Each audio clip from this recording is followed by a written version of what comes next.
கோவை மக்களவை தொகுதியில் முதல் முறையாக வாக்களிக்க உள்ள இளைஞர்கள் 150 பேர் அமைச்சர் டிஆர்பி ராஜா முன்னிலையில் திமுகவில் இணைந்தனர்.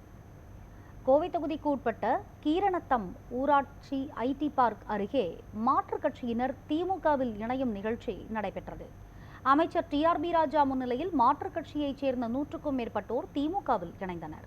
மேலும் முதல் முறையாக வாக்களிக்க உள்ள இளைஞர்கள் 150 பேர் அமைச்சர் முன்னிலையில் திமுகவில் இணைந்தனர்.